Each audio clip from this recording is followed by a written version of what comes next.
საღამო მშვიდობის მოგესალმებით ქალბატონებო და ბატონებო, განსაკუთრებულად დიდ მადლობას მოგახსენებთ მობრძანებისათვის, რადგან თქვენი დღეს აქ მოსვლა სოციალური პასუხისგებლობის გამოვლენა, რადგან ჩვენ ყველამ ერთად უნდა ვიზრუნოთ მომავალზე, ეკოლოგიაზე და საერთაშორისო კვლევების თანახმად დედამიწის 52% ნიადაგისა გამოფიტულია და ჩვენ უნდა ვიზრუნოთ იმ 48%-ზე, რომლითაც უნდა ისაზრდოს დანარჩენმა შთამომავლობამ. ამიტომ სწორედ აი ამ კამპანიას ეძღვნება ჩვენი დღევანდელი მთავარი სტუმრის ჩამობრძანება, რომელმაც თავისი მოგზაურობა დაიწყო დიდ ბრიტანეთში და გაიარა უამრავი ქვეყანა, დაიწყო დიდი ბრიტანეთიდან, ეს იყო ბირმინგემი, შემდეგ ლონდონი, ამსტერდამი, ბერლინი, პრაღა, ვენა, ვენეცია, სტამბოლი, სხვადასხვა ქალაქები და დღეს საქართველოში ჩამობრძანდა სადგურუ. თქვენი აქ მოსვლა ნამდვილად ადასტურებს იმას, რომ ჩვენ ყველანი დღეს სოლიდარულები ვართ და ყველანი ვცდილობთ გავერთიანდეთ, რადგან აუცილებლად შეუნარჩუნოთ ჩვენ მომავალთაობას, ეკოლოგია და არსებობს ასეთი ანდაზა. პრევენცია უკეთესია ვიდრე განკურნება. ამიტომ სანამ განსაკურნებლად გახდება საქმე, მანამდე მივიღოთ პრევენცია, ყველა გავერთიანდეთ იმ კამპანიის წინაშე, რომელმაც 21 მარტს აიღო სტარტი, მოტოციკლეტით დაიწყო მოგზაურობა. მან და 30,000 კილომეტრი უნდა გაიაროს, მსოფლიოს სხვადასხვა ქვეყნებში ჩავიდეს და ყველას უთხრას, რომ მოდით ახლა გავერთიანდეთ ეკოლოგიის და ჩვენი დედამიწის გადასარჩენად. მოდით ახლა ვნახოთ მცირე ვიდეო და მერე უკვე შემობრძანდება ის, ვისთვისაც ჩვენ ყველანი დღეს შევიკრიბეთ სპორტის სასახლეში. We are talking about climate change, carbon emissions and global warming and various other aspects, but we are not addressing soil. Soil is the habitat upon which zillions of lives thrive. Once there is no richness in soil, then you have forsaken the planet in many ways. Every responsible scientist in the world and the UN agencies are clearly saying we have only 80 to 100 harvests left. That means approximately 45 to 50 years of agricultural soil left on the planet. By 2045, we will be producing 40% less food than what we are producing right now, and our populations will be 9.3 billion people. The food shortages that could manifest in the next 25 years, the consequences of that is unimaginable. Civil wars will unfold across the world once there is food shortage. What we are facing now is soil extinction. Why is soil becoming extinct? Where is it going away? What is happening to our soil? We must understand, if you add organic content to sand, sand will turn into soil. If you remove all organic content from the soil, soil will become sand. In normal agricultural soil, the minimum organic content should be between 3 to 6%. The most minimum is 3%. At least this minimum to keep the soil alive, to keep the soil as living soil is a must. Agricultural soils across the world, the depletion is so heavy. In most countries, more than 50% of the topsoil is already gone in the last 100 years. The nutrient levels have dropped significantly. The level of micronutrients you would get from your food in early 20th century to what you are getting from the same food now has dropped 90%. If you ate one orange in 1920s, what you got from it? Now in 2020, if you have to get the same, you will have to eat 8 oranges. This is what we have done to our food. Soil is the biggest ecosystem on the planet, and so few people know anything about it. 1 teaspoon of healthy soil probably contains more microbes than there are people on Earth. The microbial life in the first 12 to 15 inches of topsoil is the basis of our existence. It is this magic beneath our feet which has produced the life that we are. This first 12 to 15 inches of soil is the basis of life for 87% of life on this planet including you and me. We have to begin to recognize that what we call our soil, Mother Earth, is a living organism. Open soils, ripped open by ploughing, open to sunlight, is the basis of destruction of microbial life. So the focus should be on agriculture, the focus should be on seeing that land is under shade as much as possible, some kind of shade, grasses, herbs, bushes, trees. Conscious Planet is launching Save Soil movement to bring about a policy change to regenerate soil. As a part of this, I'm 65 and I'm riding 30,000 kilometers, a lone motorcycle journey, 30,000 kilometers across 24 nations to activate support from the citizenry to assure the governments long-term investments will be appreciated. So it's extremely important that soil regeneration is enshrined in the policy of every government on the planet. We must change the narrative on the planet that soil is a wealth, a legacy we have received from previous generations, and we have to pass it on as living soil for future generations. We are in a cusp of time. If you do the right things now, in the next 15 to 25 years, we can significantly turn this situation around and regenerate the soil. But if we allow this to progress like this for another 30 to 40 years, after 40 years if we attempt this, then it could take 150 to 200 years because that much loss of biodiversity would have happened. From 21st of March for 100 days, the whole world, every human being on the planet should talk soil. So we must hear the word soil, save soil everywhere to see that the narrative on the planet changes towards the most vital aspect of our life, the soil. Each one of you should reach as many people as you can to make this happen. Many global leaders and influencers are already participating in the movement. Be a part of this and let us make it happen. From my part, as much as I can contribute. And the movement that you are taken up, I could not expect any more God's blessing than that. Sadhguru, and this campaign is so important. We are going to save the soil. Do your part. And saving the soils. And our planet's future depend on it. Sadhguru, save soil, my friend. Save soil, let's make it happen. Antigua and Barbuda is part of the Save Soil mission. We commend you for what you're doing. That is why we are happy to sign the MOU. The science and philosophy that backs the thought behind movement is tremendous. Save soil, let's make it happen. Save the soil. We know what we must do, so let's make it happen. Let's make it happen. Let's make it happen. Let's make it happen. Let's make this happen. Let us make it happen. Let's make it happen. Let's make it happen. Let's make it happen. Let's make it happen.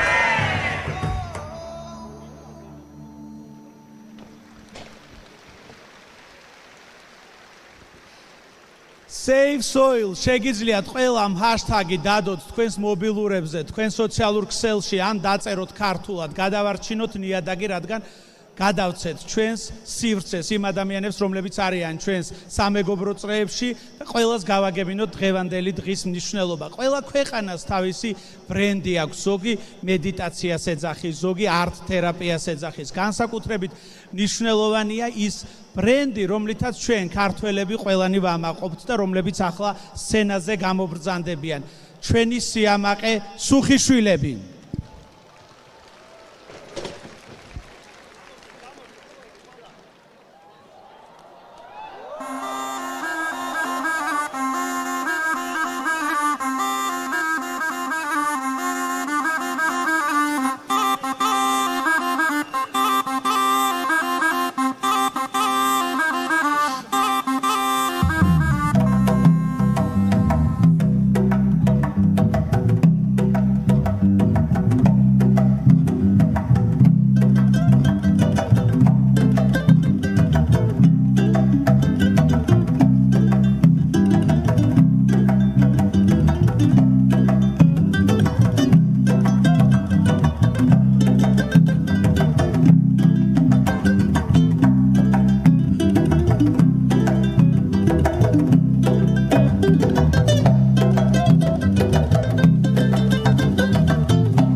სუხიშვილები, ჩვენი ქვეყნის და ქართული კულტურის მისიონერები, რომლებიც დადიან სოფლიოს სხვადასხვა კუთხეში და ჩვენი ქვეყნის პოპულარიზაციასა და ქართული კულტურის მნიშვნელობას აგებინებენ დანარჩენ სოფლიოს. განსაკუთრებულად მნიშვნელოვანია, რომ შემობრძანდა ჩვენი დღევანდელი მთავარი სტუმარი, რომელიც ზის და მე მინდა მივესალმოთ ყველამ ერთად სადგურუს.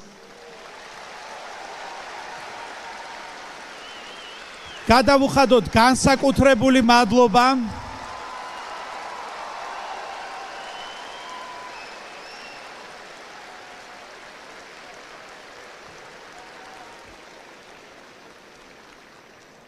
$65 წლის მარტოხელა მხედარი, როგორც მას უწოდებენ, რომელიც ცხენით არა, მაგრამ მოტოციკლეტით დადის და მსოფლიოში ეკოლოგიაზე, სიკეთეზე, ადამიანის თავისუფლებაზე და შენ შინაგან ბედნიერებაზე ქადაგებს. ამ ყველაფრის მომსწრენი ჩვენ გავხდებით, მაგრამ უნდა გითხრათ, რომ 100 დღიანი მოგზაურობის 37 დღეა მე მოგიყევით, რომელი ქვეყნები გამოიარა და როგორ მოხდა ის საქართველოში და განსაკუთრებულად მნიშვნელოვანია, რომ მან თავის ტურნეში მოაქცია საქართველო და მოდით ახლა ვნახოთ მცირე ვიდეო იმ მოგზაურობისა, რომელიც დაიწყო დიდ ბრიტანეთში და შემდეგ გააგრძელოთ ჩვენი დღევანდელი საღამო.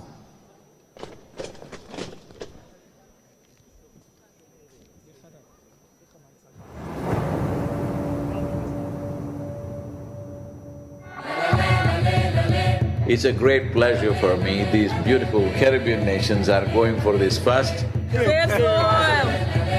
This memorandum of understanding that we are signing, it will also bring some technical assistance to the Caribbean region.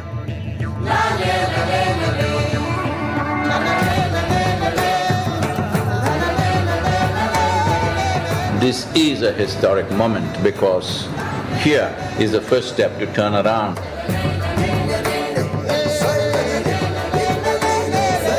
You are probably one of the most famous Indians, and what you're doing today is really important because people like you who have a wonderful following of millions and millions of people, and what you're doing with that is so important with saving the soil. If you want to say, I love you to your child, you must just say save soil, because it is a more committed way of saying I love you. It's an extraordinary campaign. It echoes what we in the Commonwealth have been aspiring to do for a number of years. Next 100 days from 21st of March, we want the whole world to talk about soil. It is not about the motorcycle, it's not about the journey, it's not about the song, it is about moving people on the planet. Make it happen, huh?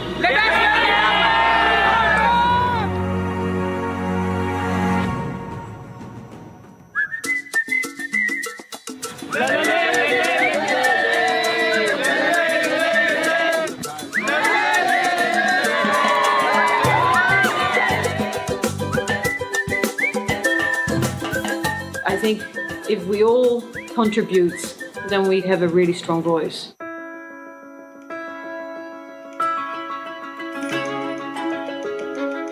There has been so much excitement and everybody is so excited to hear Sadhguru.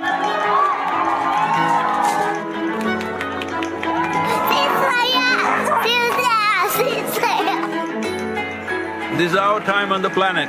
What we do here is our business. Let's do the right things. I honestly didn't feel like part of the movement before. Obviously, I'd never met him. Seeing what kind of a following he has and how impactful it is, I really feel like I just joined a global movement. Graffiti artists supporting this Save Soil movement, wanting to inspire the youth, and youth being the major population in most parts of the world today, all graffiti artists, to whatever walls that you have, make sure that you use this. One of the most beautiful cities of Europe. It's our common issue together. It's not for one nation, for one person, but we as people have to unite and to solve this.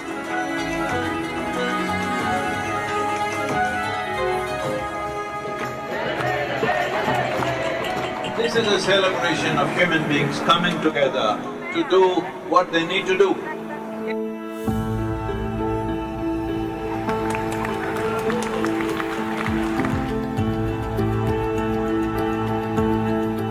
had a wonderful meeting with the Agriculture Minister of Slovenia.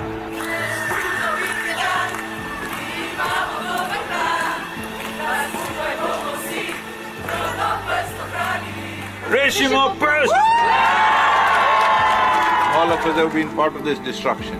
The only way is all of us become part of the solution also. Riding on to Italy. Italy is raining heavily tonight.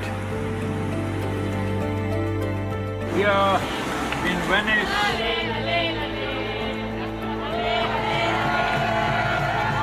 Over 2,000 years ago, this eternal city made the mistake of over-farming the region, and the erosions that caused did tremendous damage, and that was also the fall of the city at that time. So, the Romans of today should never make that mistake once again. And we are very happy that we are aligned in our message. Young people getting into farming is very good. That's the future of the world. Thank you.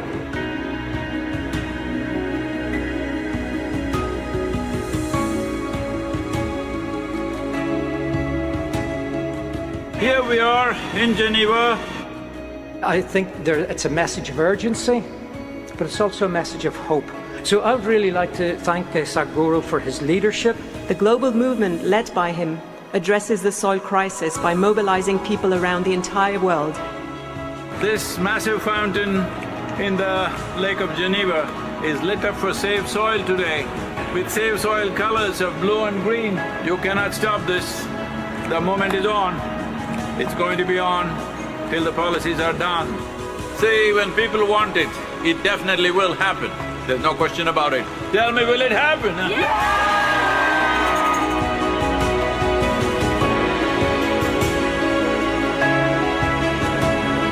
In this cold, slippery road and winds are picking up speed, no matter what the hell, I have to keep going. You think this is a problem?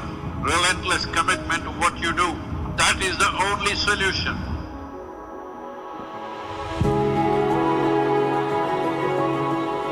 We already have one action, which is an MOU to be signed between Isha Foundation and 4,000 Initiative Soils for Food Security and Climate for cooperation in achieving our objective of creating a healthier soil.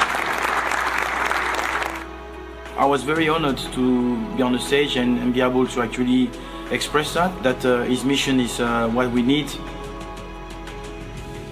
It's fantastic. France has been great. Well, Brussels. Let's put together and work on a common message for all to save a resource that determines our future. Save the soil. And then a smashing evening at the main event.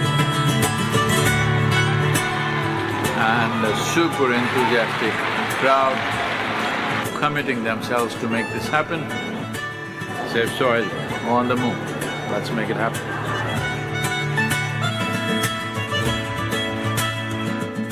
Just look up the news and see in the last 4 months, how many governments have started talking about soil because they see it's picking up momentum. But if you create 3 to 4 billion people talking about soil, that's it. That will be the main conversation in the government. I need someone to show me the way. I need someone to show me.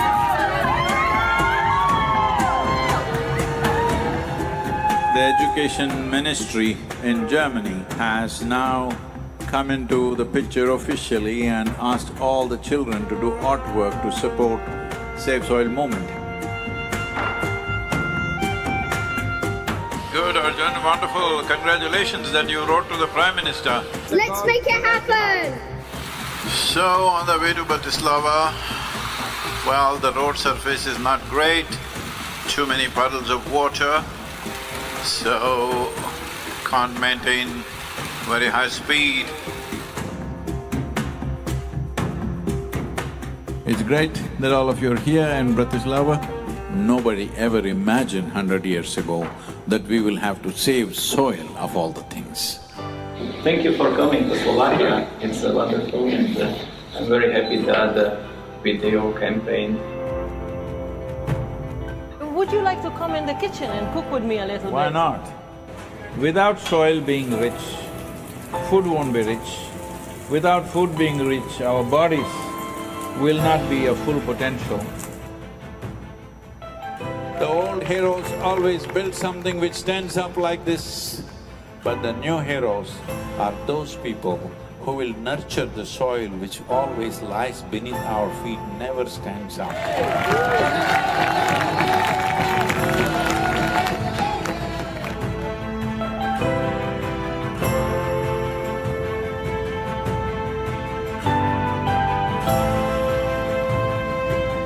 Oh, this wonderful city of Belgrade, the UNFAO said something which really deeply hurt me, is the soil that we are consuming right now belongs not even to these little children, belongs to the unborn child. This is an expression of our love and responsibility for our own lives and the future lives.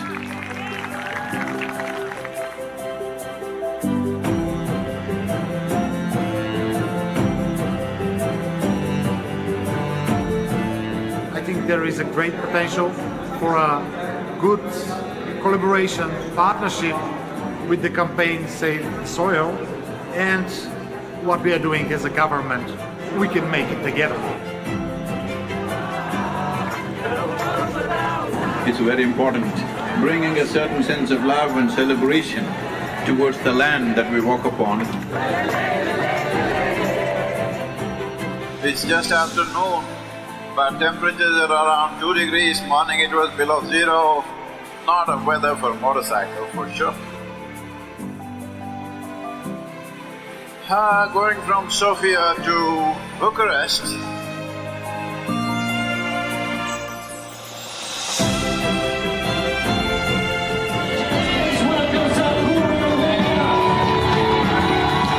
organize yourselves whichever way you want, form groups, come together somehow and see this happens.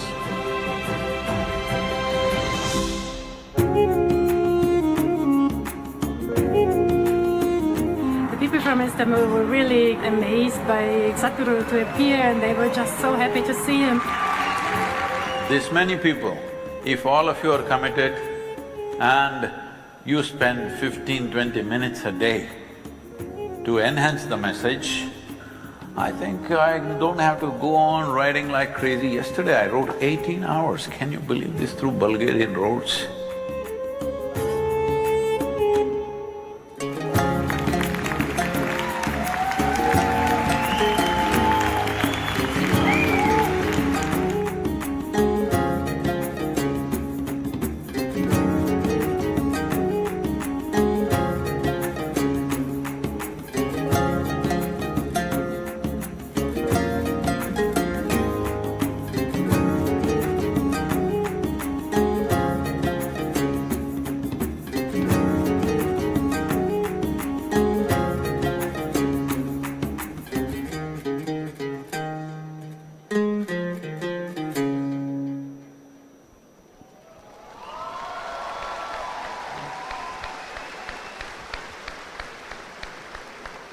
ჰაშტეგი გააკეთეთ უკვე, იმედია ყველამ თქვენ სოციალურ ქსელში დააფიქსიროთ, რომ ჩვენ დღეს ყველანი ვიკრიბებით აქ, იმიტომ რომ ვიზრუნავთ ეკოლოგიაზე, ვიცავთ ბუნებას და ვუნახავთ შთამომავლობას, რათა ის 48% მაინც გადავარჩინოთ, რომელიც ესეთი ძვირფასია და რომლითაც საზრდოობთ ჩვენ. და ახლა სანამ მთავარი გმირი ამოვიდოდეს სცენაზე და ჩვენ მოგეცემოდეს შესაძლებლობა მისი მოსმენისა, მანამდე მე მინდა საქართველოს დიდ მეგობარს, არაჩვეულებრივ ადამიანს, საქართველოსა და სომხეთში ინდუეთის ელჩს ვთხოვო სცენაზე ბატონ კიშან დევალს, Mr. Devals, please come into stage.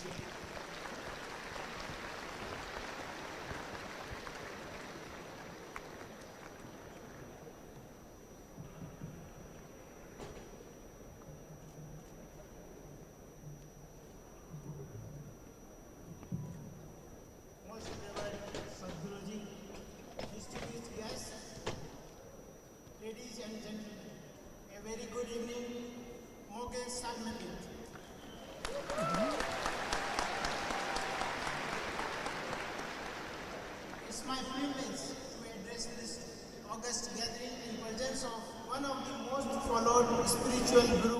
modern-day India.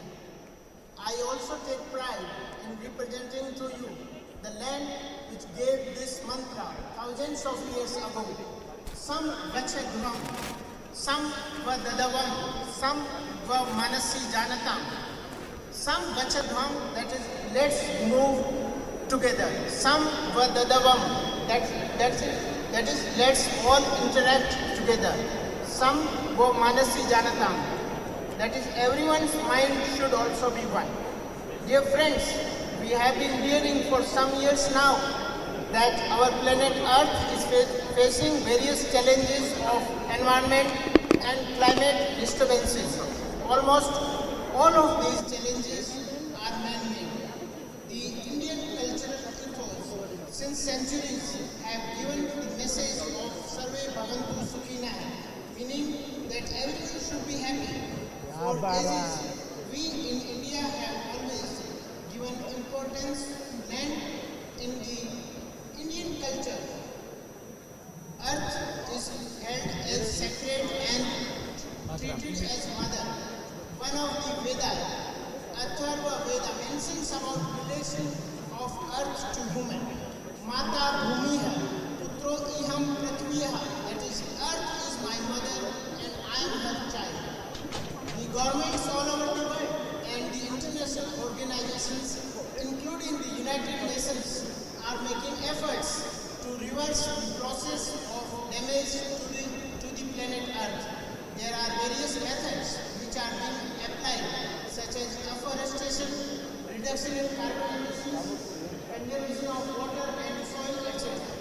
When our Prime Minister went to Glasgow in November 2021 for the Conference of Parties Summit on COP26, he made the world know that for India, the climate summit was not an occasion to add one more promise to the world, but it was a commitment towards its own 1.25 billion people. Despite our limited carbon emissions, which is only 5%, whereas we share 17% of the world's population, we have left no stone unturned to fulfill our obligations of the Paris commitment.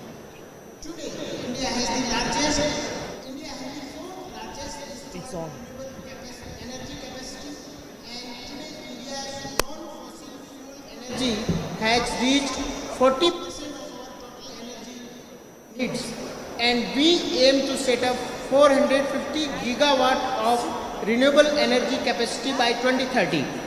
During the Glasgow summit, our Prime Minister Sri Narendra Modi presented 5 Panchamrit or 5 goals for India to present an environmentally clean economy, and we have committed that by the year 2070, India will achieve the target of net zero carbon emission.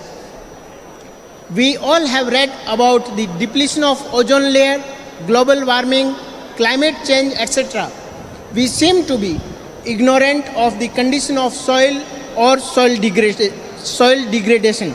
In the Indian philosophy, Panchabhuta consists of 5 elements, which are Prithvi, that is earth, Vayu, that is air, Jal, that is water, and Akash, that is ether, and fire, which is called Agni. These are the essence of our life and basis of all cosmic creation. The soil is part of earth, and if one of the Panchabhuta ceased to exist, existence of human life would be in question. Dear friends, normally a spiritual guru would talk about things which common people don't understand.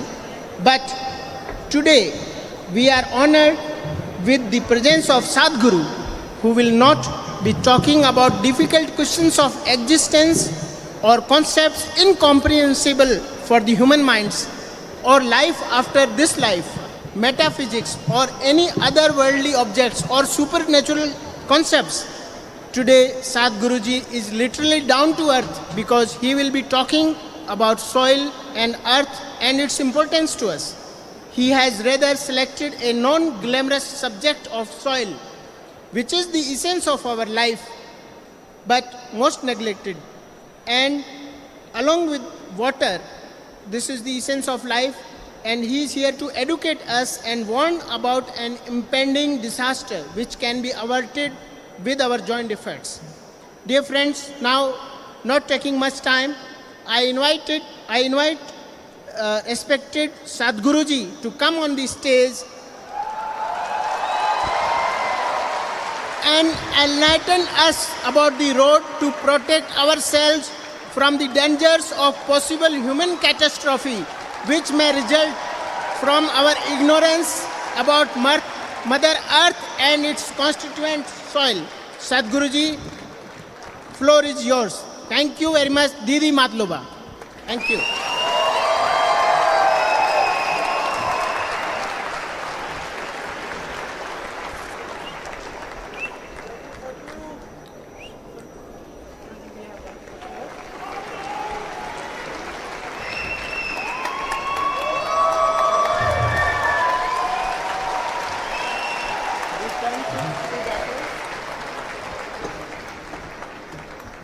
Hey, all of you, cheer up, come on.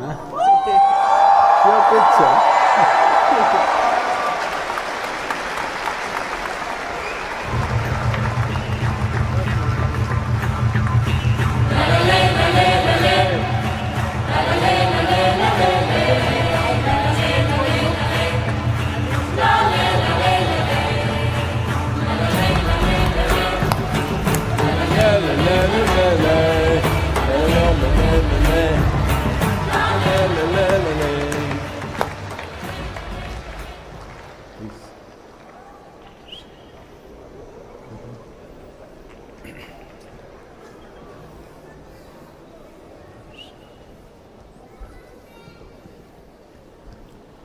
All those of you who are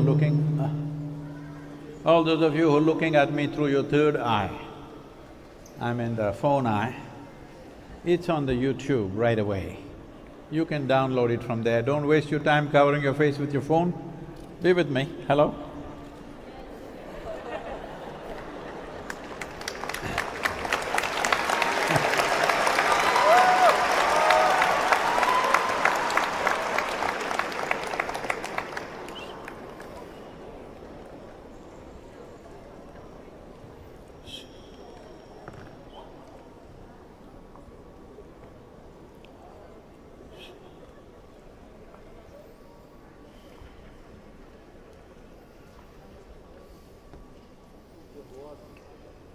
Kalo na janati tava jananam, Kalo na janati tava samapanam, Drushto maya tava mahakarah Yogeshwara Kala Kala Yogeshwara Kala Kala.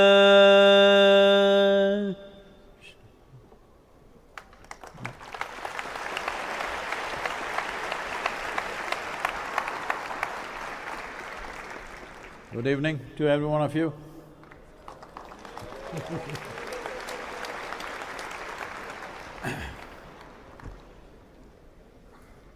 Well, I did not know much about Georgia, but today morning from there to here I drove straight here. Driving from Batumi to Tbilisi, I realized it's almost like home, you drive just like us.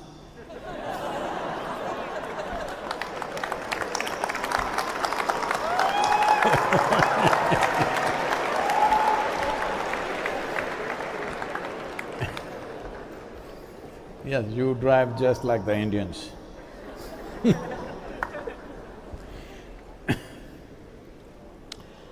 Over 15,000 years ago,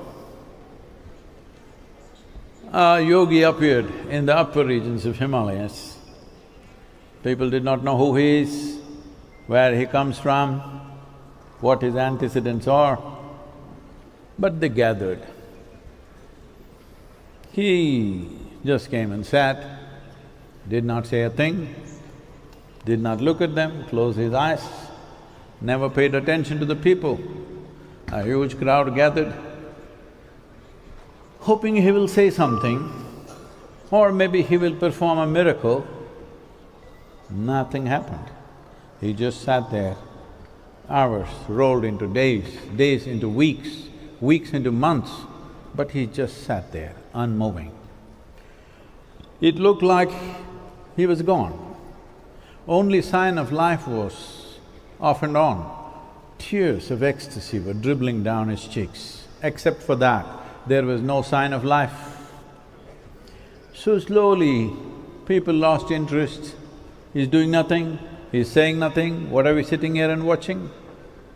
But 7 people, hardcore ones, hung on because they saw if a man has to just sit like this, without food, without water, without relieving himself in any sense, if a man has to just sit like this, he must be beyond physical nature. So they hung on, they became the first 7 disciples. In the lore it says one of them came to Central Asia, somewhere here, we don't know where. There are some signs of his presence in Kazakhstan, should be something here in this region, I don't know. But people have been forever looking for signs of yoga. Wherever there is geometric perfection beyond the nature or beyond the skills of the existing civilization, then we assume maybe the yogi was here because he imparted geometry. Because what yoga means is getting your personal geometry, your physiological, your chemical, your psychological and your energetic geometry in tune or in alignment with the cosmic geometry. When this happens, then it is not that you travel the cosmos, but because of alignment of geometry, you know something that others wouldn't know, because in disalignment, you do not know life.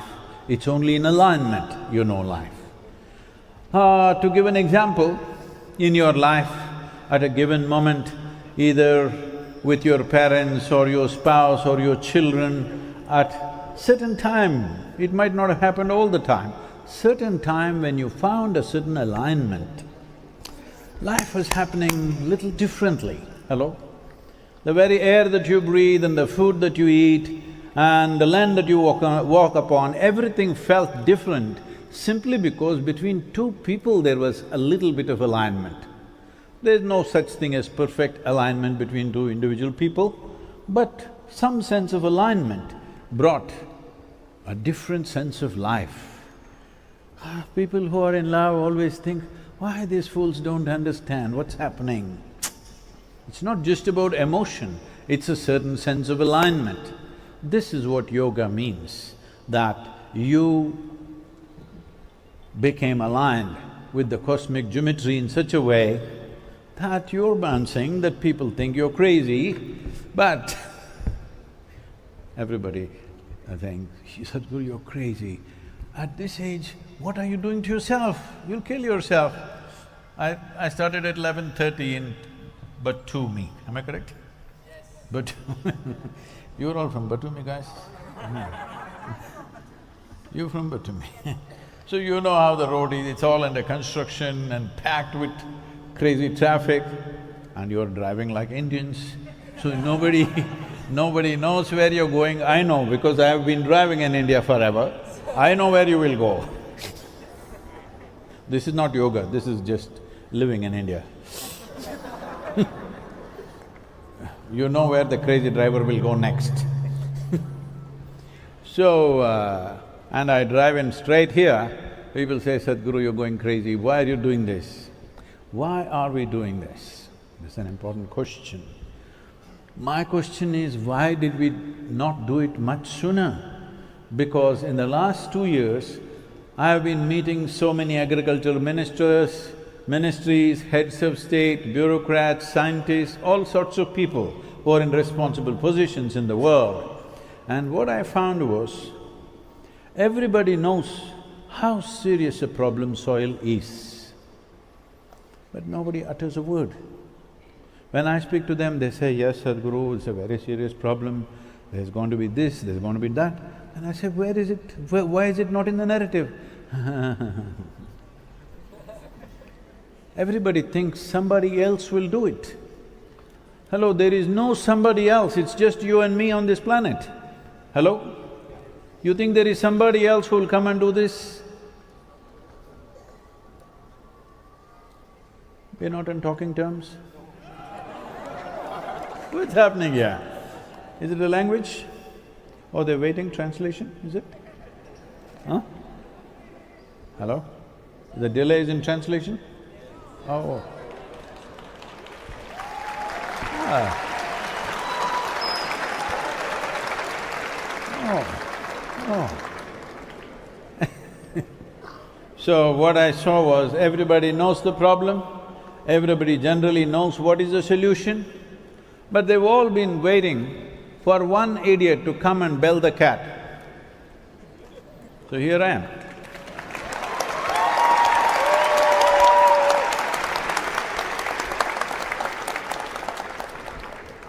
But as a generation, if we don't act now, we will be seriously regretful. It's very important that we don't get there. Keeping that aside, I was just chanting something that was in your language, right? You understood. Hello? The chant. What the chant is trying to say is, life is a certain amount of time and energy. Time, the nature of time is such that it's rolling away for all of us. As you sit here, it's rolling away. What is ticking is not your clock, what is ticking is your life. Your life is ticking away. And there is nothing you can do about it. Did you ever rewind an yesterday and live it again? No such opportunity for anybody. Ruthlessly, time is just rolling away. Since you came and sat here, since I came into this venue, all of us are 1 hour closer to the grave. Hello? What is this? I usually used to talking to live people.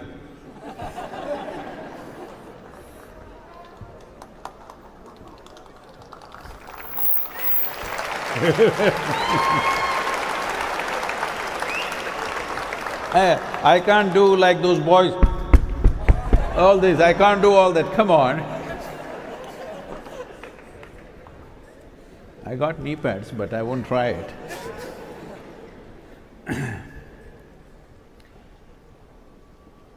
Now, time, there is nothing you can do about it, it's just rolling away.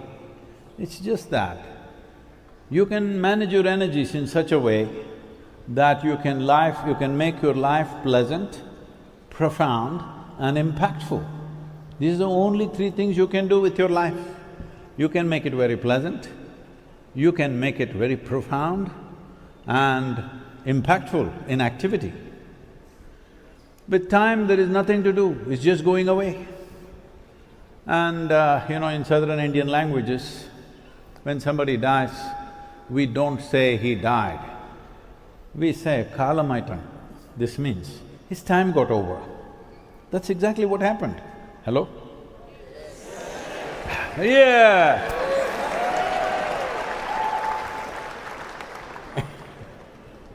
So, time gets over and we can't stop it, we can't slow it down, we can't advance it, we can't do anything. Sometimes, we want to… People come to me and say, Sadhguru, he's such a terrible guy, I want to kill him, I want to do this. Hey, I said, don't do all that, don't do all that, just wait, he will die. Hello? Just wait. Either he will die or you will die, both ways you will be relieved of him. So if you just wait, life will be over. Huh? How many hours a day do you sleep? 8 hours. There are only 24 hours, in a day, you know that. In 24 hours, I have been petitioning for extra 4 hours for a long time, no response from the other side. I have been wanting extra 4 hours, nothing, no response at all. So the 24 hours, if you sleep 8 hours a day, 1/3 of your life you will sleep it off. Is something wrong in sleeping? Is sleep a bad thing? No. But if you sleep through your life, you will become a disaster. Sleep is not a crime, but if you sleep through your entire life, life becomes a disaster.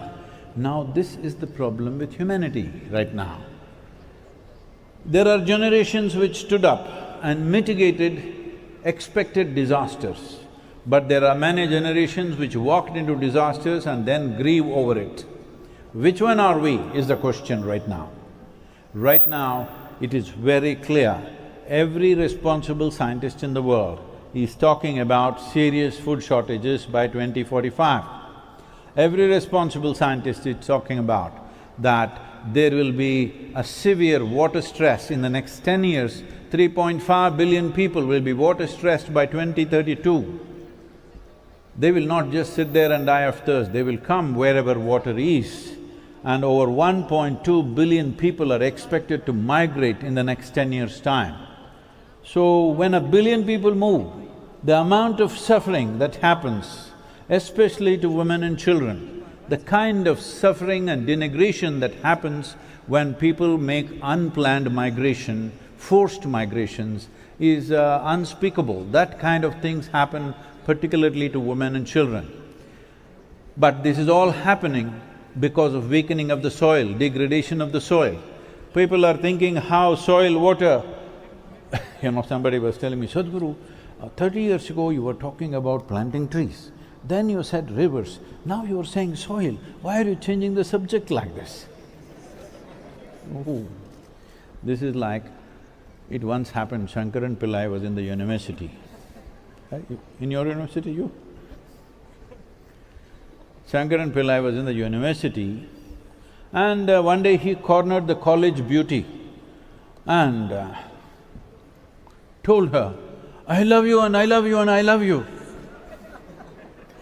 She looked at him and asked, will you marry me? He said, come on, why are you changing the subject?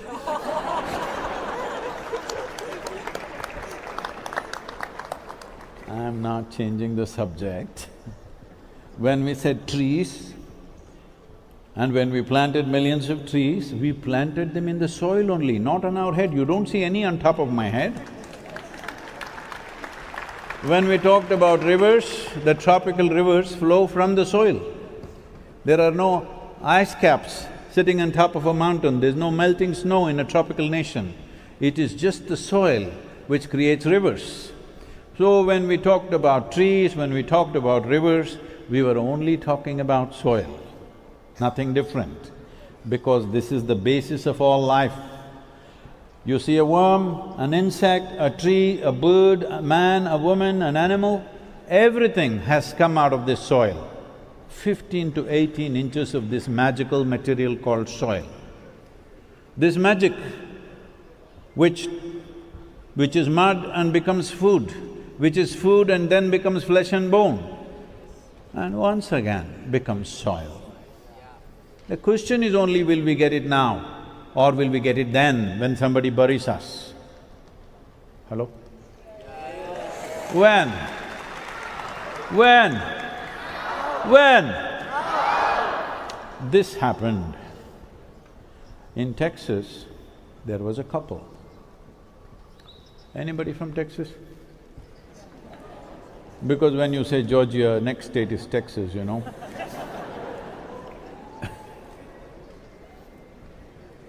I'm just checking before I tell a joke. There was a couple who wanted to go to the Holy Land, to Jerusalem.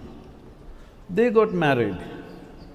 Then honeymoon lasted a few months, then children came and 1, 2, 3, 4, 5.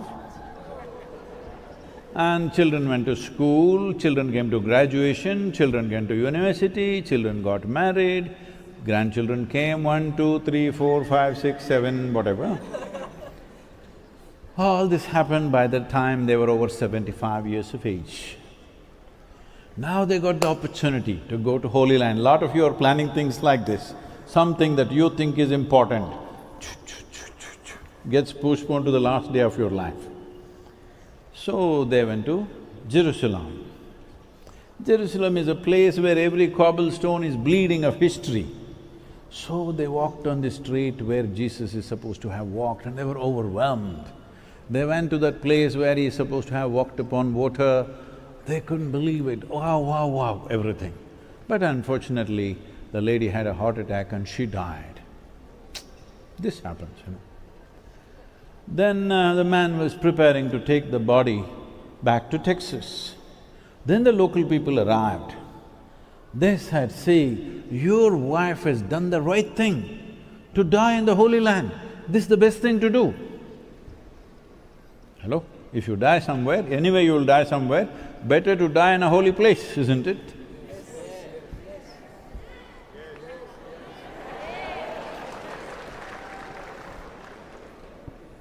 And they said, see, because you're American and you just lost your wife, normally we charge $18,000 for this. So all the ceremonies that we have to do.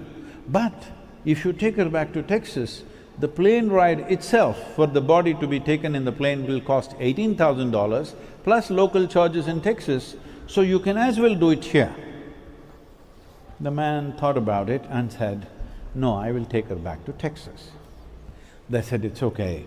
See, a wife of so many years, nearly 4 decades, you've been married to her, now you lost her, you're distraught, you can't think properly. Okay, we'll give you a discount, $12,000, let's do it. The man thought about it and said, no, I will take her back to Texas. Then I said, see, because you lost your wife, you're not able to think straight, you know. You're just not thinking straight, why are you doing this? All right, we'll give you super discounts because you're from United States and you're from Texas, so we give you super discount, $6,000, let's do it. Come on, let's go. The man thought about it and said, no, I will take her back to Texas. Then they threw up their arms and said, what is this? You lost your sense, what are you doing? She died here, she must… all the rituals must happen here. $18,000 plus local charges, we are offering you a miraculous discount, $6,000 and you don't want to do it, what's the problem? The man said, in Texas, dead stay dead.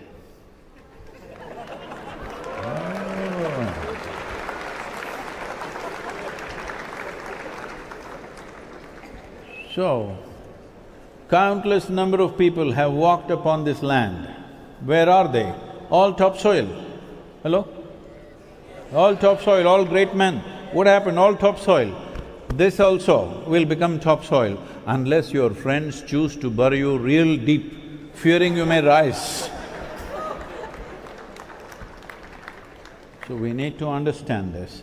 This is the only magical material like this. It is the largest living system, not just on this planet, in the known universe. There is nothing like the topsoil of this planet. It is the cream of this earth. We have been enjoying it for long, but we've been skimming it rather irresponsibly. If you had a grandmother or a mother, because if they made things like cream and butter at home, you will see how carefully they will take it. Hello? Not like this, hello? Very carefully, because these things have to be done gently. Cream needs to be handled gently. This is the cream of the earth. These 15 to 18 inches is the cream of the earth. It is packed with life. To an extent, if you take a handful of soil, there are 8 to 10 billion organisms, 50 to 75,000 species. The top scientists in the world, the top soil scientists in the world are admitting that they do not even know 1% of the species present in the topsoil. 1%.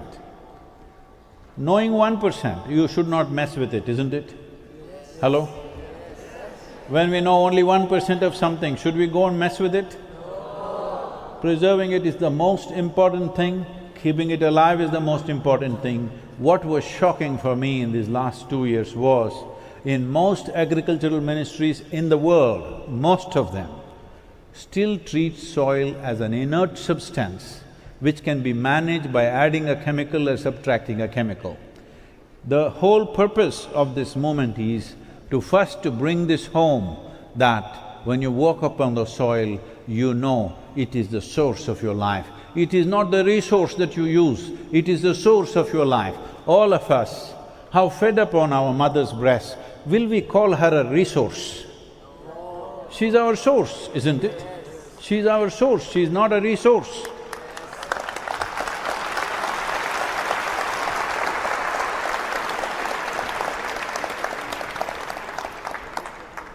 You're getting very serious. Why are you so serious out here? Dead serious. See, first one must get serious and then die.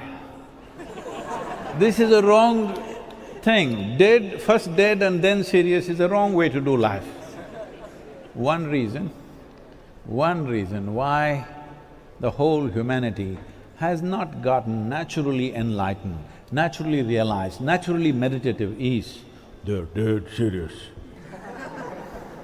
Hello? No! Hello? Dead or serious, what is this?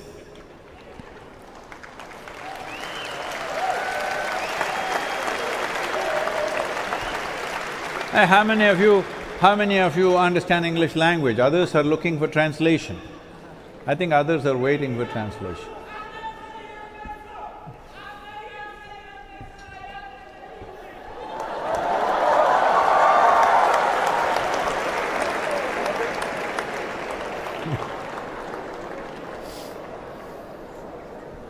See, the problem with the human life is just this.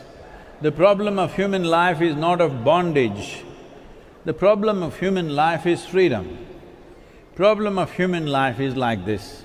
See, if you were born as a tiger, hello? Hey, somebody make the roar of a tiger, let me hear it, huh? Like that. So if you were born as a tiger, to be a good tiger, you didn't have to go to a tiger school, you didn't have to go to a tiger university, you didn't have to get a PhD in tigerism, nothing, just eat well, good tiger. Say you're born as a human being, how many things you have to do to be a good human being, huh?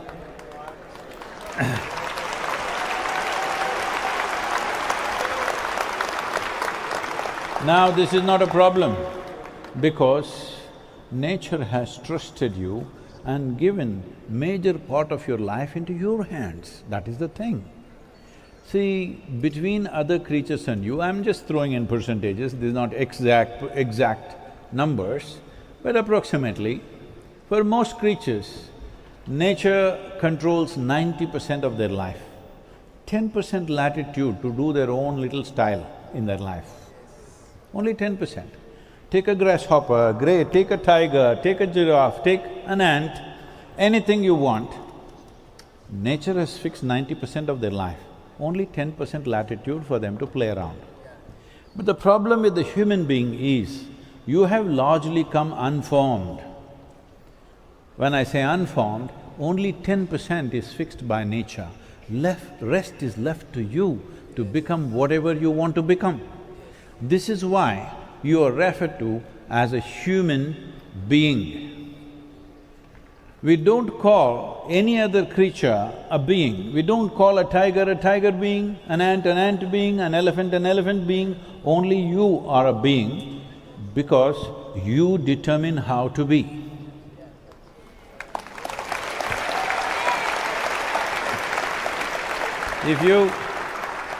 If you determined how to be, would you choose to be blissful or miserable? You must make a choice, I'm going to bless you. Bliss or misery? Sometimes what you want for your neighbor may be debatable, but what you want for yourself is highest level of pleasantness, isn't it? Then why is it not happening all the time? Not that it has not happened at all, otherwise you wouldn't exist. It does happen, but not sustainable, just like every other problem. Not sustainable. Everybody is talking about sustainability, isn't it? Whether it's a business or ecology or environment, anything, sustainability. I'm talking about sustainability of joy. Hello? If you are determining your way of being, definitely joy would be your choice, isn't it? So why is it? Why is it out of your hands? Why is it it's not happening the way it's happening? See, this one doesn't happen your way, that one doesn't happen your way, that one doesn't happen your way. It's all right, but this one must happen my way, isn't it? But right now, the only problem in your life is this one is not happening your way. That one will never happen your way. Nobody, it doesn't matter how close they are to you, your children, oh, they don't happen your way at all. Your spouse, you expect, but it's a disaster. More strongly you expect, more disaster it'll become. They won't happen 100% your way. Nobody really happens 100% your way. If they happen 51% your way, you have the controlling stake. That's what a relationship means. 100% if you expect, they're gone. Yes or no? So that is why these days people are all shifting their love affair with dogs, because a dog means 12 years guaranteed love affair.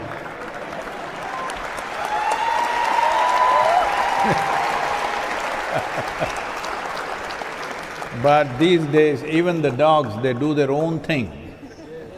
They don't do just what you want, they do their own thing. So, nobody around you will ever happen 100% your way, that is fine. But this one person must happen your way, isn't it? Only if this one happens your way, this will not be a problem in your life. There are many other problems, there are many other issues in the world. We need to deal with all those things. But if you yourself are a problem, now that is a serious problem. And it's a silly problem, yes or no? Hello? Huh? It's a damn silly problem because you yourself are a problem in your life, what to do? This happens, people come to me and say, Sadhguru, my boss, he's not even human. My mother-in-law, she's the most horrible woman on the planet. My husband, after all, her son. My wife, impossible, she's like this. I say, see, do one thing, you come to the yoga center, I'll give you a nice place to stay, good food to eat, nothing to do, just be joyful. That's all. No, I did not complete. And I tell them once in a way, I will make a random check, just in case you are not joyful. I don't believe in feeding misery, so we'll stop feeding you. But if you're joyful, for the rest of your life we'll take care of you. Just stay here. 2 days. No husband, no wife, no mother-in-law, no boss, no neighbor, no trouble. All the troublesome people are gone, only this one person. 2 days later, if I go and see them, they are not in yoga, twisted themselves out in so many ways. See, if you're with somebody and you're miserable, you can say, it's because of this person I'm miserable. If you're alone and miserable, you're obviously in bad company, isn't it? Yes. If you don't fix this company, then wherever you go, trouble, trouble, trouble, trouble, it'll carry with you. Wherever you go, it will continue to… Lot of people have given up about being happy here. They say, only in heaven everybody can be blissful. Oh, if you go there, that is also finished, I think. Because even if you want to go to heaven, at least you must practice here, isn't it? How to be blissful, yes or no? Should you not practice?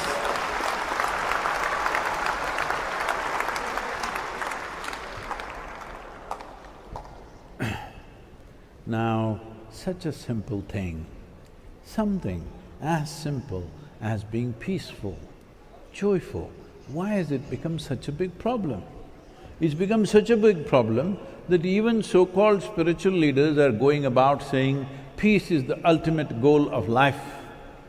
I'm asking you, if you want to enjoy your dinner today, even if you're not dripping ecstasy, at least you must be peaceful, isn't it so? If you want to enjoy the company of somebody who's sitting next to you right now, at least you must be peaceful, if not blissful, yes or no? If you want to just enjoy a walk on the street, at least you must be peaceful.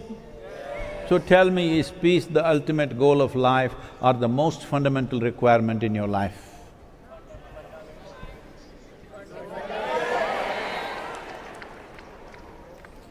Let me tell you a story. See, when somebody tells a story, because you drive like Indians, you must also listen like Indians, like this. When I say something, once upon a time, okay? Hello? This happened not so long ago.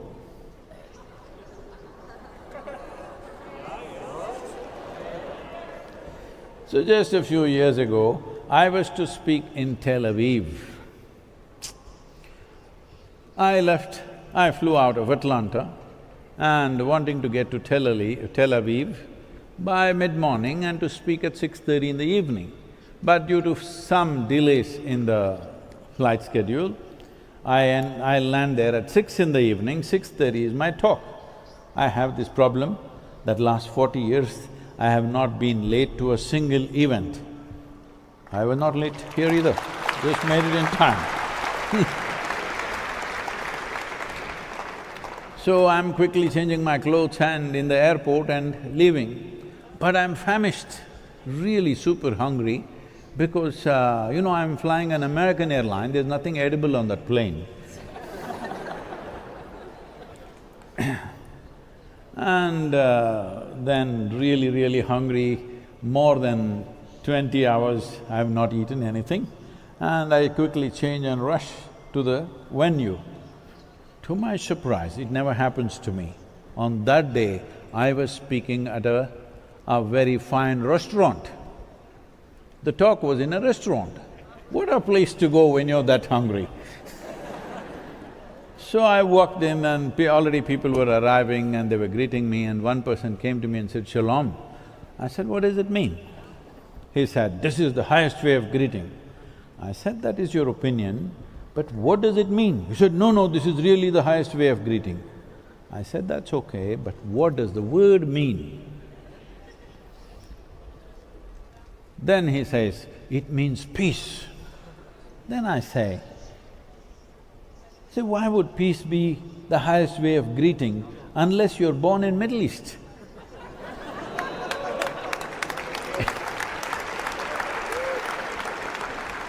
In South India, somebody comes up to me in the morning and says, "Peace." I will say, "What's wrong with you?" I'm saying, if you deny yourself something for long enough, slowly it rises to heaven. Today, if you say peace, people say divine peace. If you say bliss, people say divine bliss. If you say love, they say God is love. I don't know about all these things, but these are all things human beings are capable of. Don't export it to heaven, hello? We need peacefulness, we need joyfulness, we need loving nature here, hello?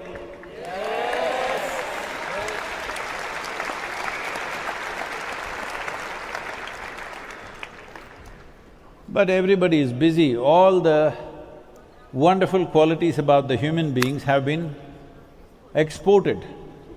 No, if that place is good, it's fine, but right now, it's important that here you experience peace, joy, love, hello? Because here it's needed. Here it's needed, otherwise the kind of people we are, if there is no certain sense of peacefulness, joyfulness and love in our hearts, every transaction will become friction. Yes or no? Every transaction. Whether individual transactions or societies transacting with each other, nations transacting with each other, everything becomes frictious. When there is no love in your heart, there is no joy in the relationship, hello? Everything.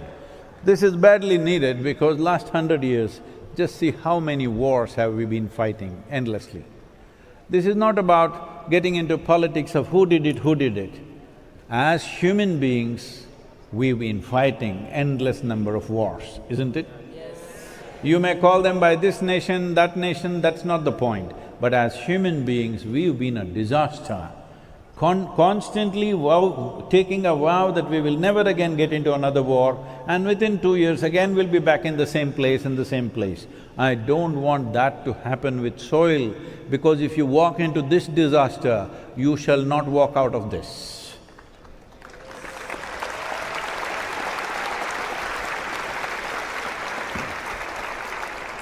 Today as a generation, we have a great challenge in front of us, at the same time a tremendous privilege that we could be that generation which turned back from the brink of a disaster.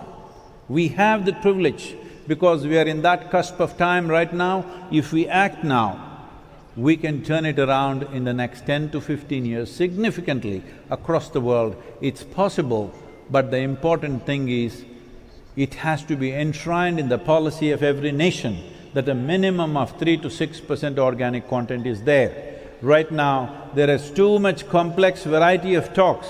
It has to be brought down to this fundamental point. The point is just this: there are billions and trillions of organisms in the soil and they need food. The only thing that they can eat is organic content or the organic material. Organic material, what I'm telling you is the simplest of science, but somehow it doesn't seem to get across. Let me tell you this once again. In the first 15 to 18 inches, there are zillions of organisms. These organisms are the basis of your existence here. These organisms are the basis of the quality of atmosphere that you have. These organisms are the basis of the water that you drink and the food that you eat. I'll come to that later, how. But these organisms need food. And food has been taken out. How did this happen? Every farmer 50 to 100 years ago, every farmer knew land needs humus. The very word human comes from the word humus. Humus means organic material from plant life and animal life, it has to go in. But somewhere in the early 20th century, we discovered a magic powder. You know what it is? Nitrogenous fertilizers came. We just put this in the land, suddenly crops just burst out like that, really magically. I must tell you, in India, in many places, the yield of the crops multiplied 3 times over, 300% increase in yield. So naturally, everybody got super attached to this magic powder and they went on doing too much magic.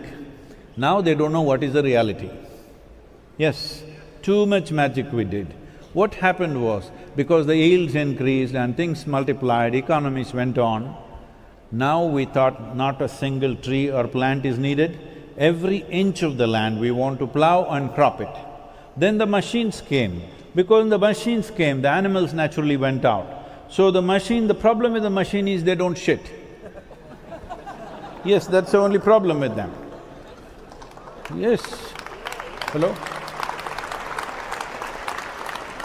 Every other creature on this planet, what they consume, they also put it back in the soil, one way or the other. The machines don't do that because they are not life, all right? So, we brought the machine, so animals went out. Without plant life and animal life, there is no organic content. We have done farming like this across the world, anywhere between 50 to 100 years, and brought this situation upon ourselves that without organic content, 52% of the world's topsoil is degraded, 52%, okay? 52% of the land is degraded in the world. By 2045, it will rise to 70% plus. In the last 25 years, the increase in the desert lands on the planet is 10%. 10% of the Earth's land has been lost to desertification in just 25 years. Just imagine what it will be in another 50 years. 10% of the desert land, Earth's land has been lost as desert. If you don't understand what I'm saying, just look at year on year, look at the Google Maps of the planet, you will see from 2003 to now what has happened. It's a disaster. Everywhere sand is spreading. And there are also other kinds of threats. We will not go into all that. I'm not here to throw all these horrible facts, you find out by yourself. There are terrible facts out there, I don't want to put all that. Right now, all I'm concerned about is this, that, see, you are not… looking at you, most of you definitely are not farmers, you are not going to go and fix the land. The important thing is, as citizens of urban societies, you have a voice.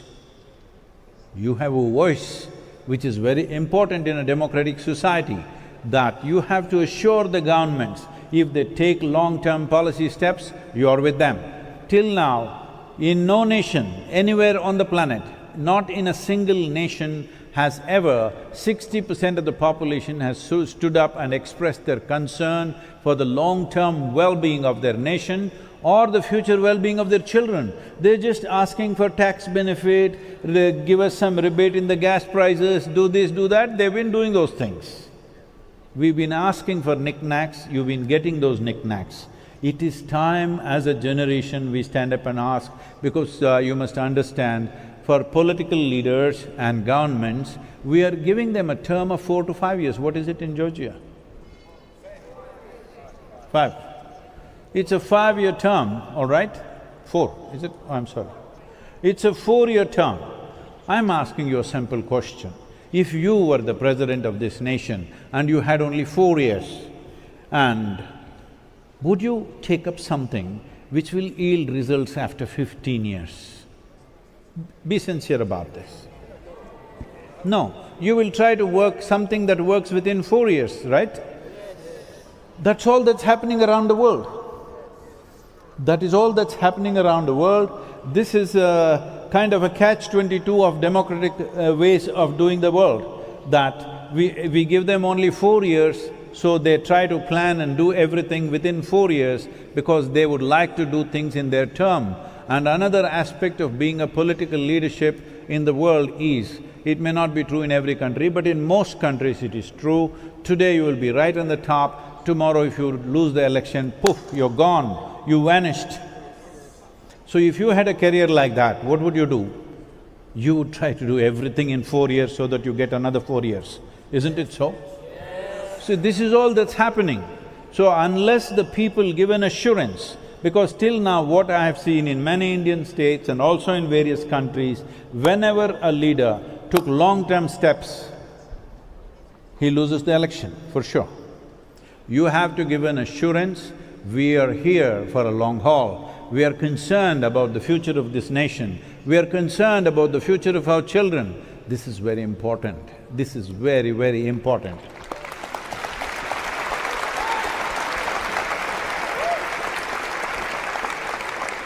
Today morning I was at Batumi. Just before I left, there was a television interview. I don't know what television is that, Batumi television, something local there. So this young man is asking me, Sadhguru, in Georgia, people are concerned about day-to-day problems, they're worried about their jobs, about their earning, about their homes and about their comforts. How can they think long-term? I said, they don't have to.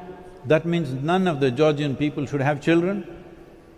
If they don't want to think about future, plan about future, you have no right to have children. Hello?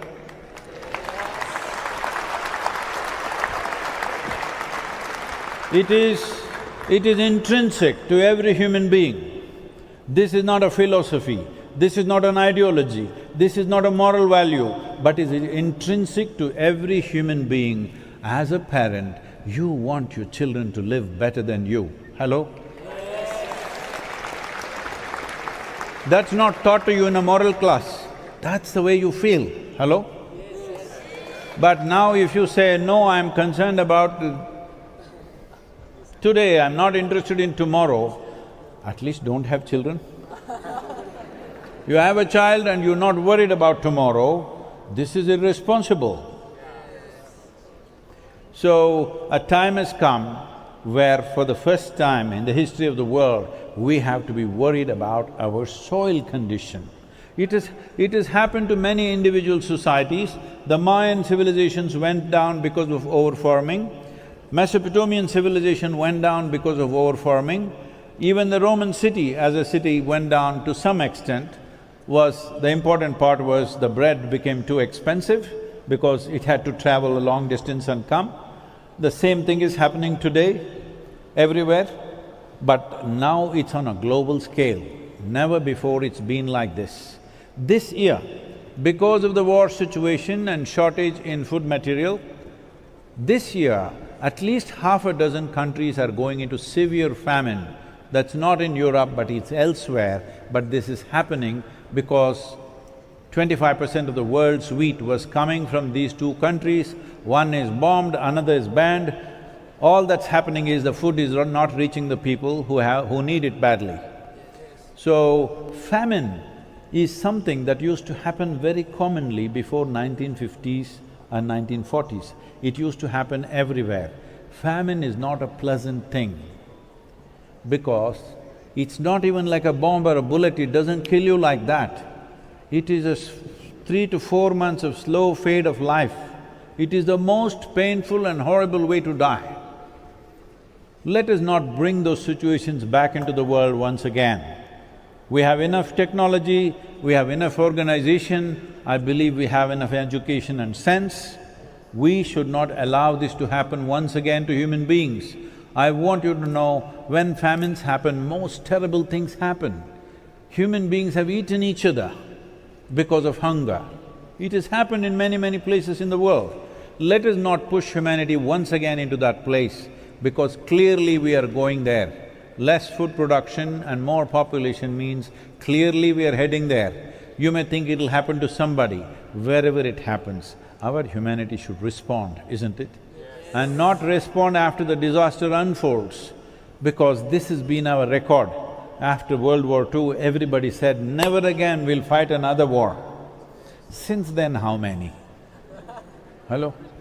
When the year 2000 came, all these people said, we are millennials, we are information technology, we are technology people, we are not going to fight, we're just going to use thumb war, we'll do. Since 2000, how many wars, how many nations destroyed, how many people dead? Endless number of people, isn't it? It is disgraceful that we count from one place to another and say this place is better than that, because that was in million, this was in hundreds or whatever nonsense. The important thing is, we walk into disasters and then grieve over it. We can be that generation which mitigated a disaster before it arrived. That is a smart generation, that is a sensible generation, that is the generation we want to be.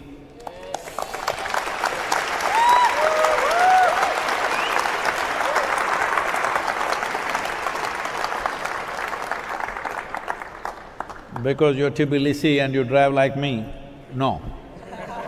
Drive like Indians. I'll open the questions, whatever kind of questions you want to ask, not necessarily soil, any kind of question. You must raise your hand and make yourself seen, or you must shine. Take the microphone, please. Where's the microphone?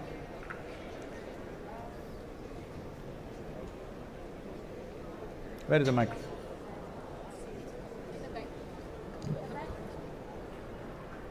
What? No, not my microphone. There'll be microphones out there. Hello, where are the microphones?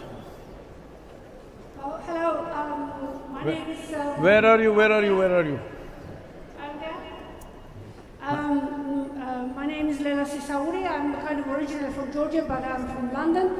My question to you is that, first of all, thank you so much. You're doing amazing things, uniting people for a cause that really needs to be addressed, really needs to be dealt with.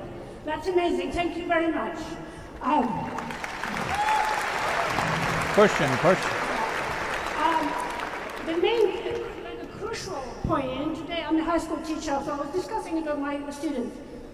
We have such demographics on the planet, and we need the amount of food that we need. I know there is a food waste. I understand there is a lot of our food is wasted. But how do we produce enough food if we abandon industrial farming methods? Mm-hmm. So that's my question. Okay.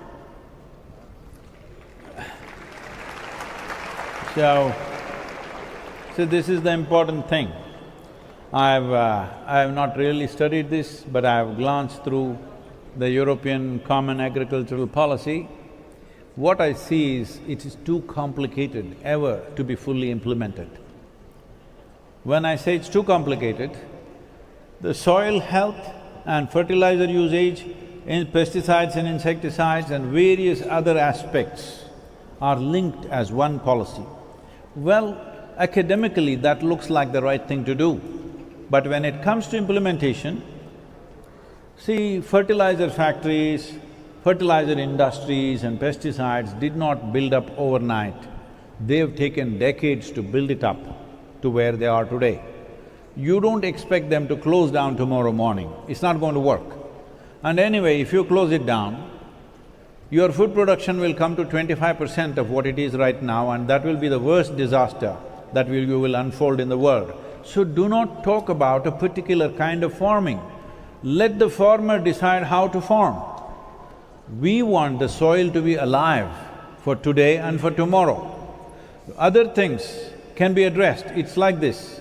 Let us say you have a niggling pain in your ankle, so you went to your orthopedic, eye is troubling you, you asked for an appointment with your ophthalmologist, you have a dental issue, so you have a appointment with your dentist, but then you found out you have cancer, you may die in the next 3 days.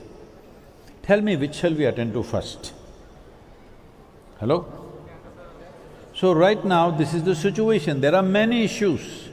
There are fossil fuel issues, there are many issues. I'm not saying they're not important, they're all significant problems. But soil health is basic to our life. Without healthy soil, there is no life. Without healthy soil, there is no such thing as human health. And without food production being there will be no peace in the world. Without food production being there will be no sense of civilization. If food shortages come, your civilization will evaporate in 3 days. Even your humanity will evaporate very quickly. Yes. So, we are not talking about reducing anything, nor are we talking about administering or propagating a certain type of farming. Let the farmer do whatever kind of farming he wants. But soil should be alive. For this to be alive, the only policy we are asking for is, right now in Northern Europe, the organic content is 1.48% on an average. In Southern Europe, it's 1.1 to 1.2%, but below 1% in temperate climate is considered desertification. In Africa, across Africa on an average, it's 0.3%. In United States, it's 1.25 to 1.4%. In India, it is 0.68%. These are all on the verge of desertification. It is not just in one country, across the world it's happening. So I am saying the simplest policy is set up an incentive. If a farmer gets his fields to 3% organic content, he gets a certain incentive.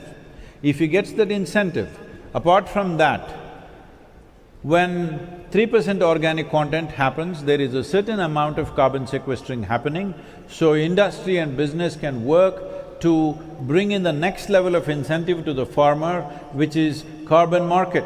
There is a carbon trading market. This must benefit the farmer. And the next level is, right now you go to the marketplace, you can either buy an apple that's come from 1.48% field or from a field which has 3% organic content. If it has 3% organic content, what are the extra micronutrients present in this apple? There is enough science to tell you that already.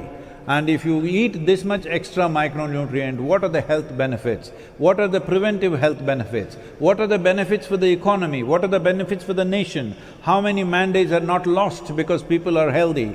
And if people are healthy, how many more things they do in their life?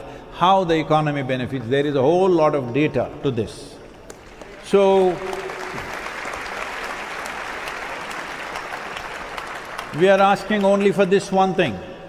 Please de-link soil health from other issues. There are many issues, yes, we agree they are major issues, but de-link the soil health from other issues, because otherwise we will have only conferences, we will not have a solution. Conferences have been going on for last 25 years endlessly. I must tell you, at one time I attended a lot of world peace conferences, they're always happening. I really believed these people are going to bring peace and I started going. About 3.5 to 4 years, I went to many top-level conferences in the world. One particular conference I went to, which was the last one I went, 43 Nobel laureates were there, a few former heads of states were there. And I thought, really, they're going to do something about world peace. Then my talk was on day 3 to the 4-day conference. I went in on day 2. And day 3, post-lunch session, somebody else, a Nobel laureate, is speaking. After that, I am supposed to speak. And this Nobel laureate came and there was a podium not like this, a big wooden podium like that. He went behind that and put up his file there and opened it, and he put his head down and never looked up again. He read 42 pages. I was counting the pages, listening to every word, thinking world peace is going to fall out of his mouth. And then I look around, the hall is really peaceful. Just everybody uniformly had fallen asleep, except the fool that I am sitting in the front seat listening to every stupid word that he is reading, not speaking. Except the security and the hotel staff, everybody had fallen asleep. Then when my turn came, I went up and I chanted with my foghorn voice. They all woke up. Then I asked them, the simple thing is, see, all of us are here to achieve world peace. How many of you can genuinely put your hand on your heart and say, my mind is peaceful? If you do not know, they were sincere enough like you, they said, no, our mind is not peaceful. I said, if you cannot make this mind peaceful, how the hell do you imagine you'll make the world peaceful? From where?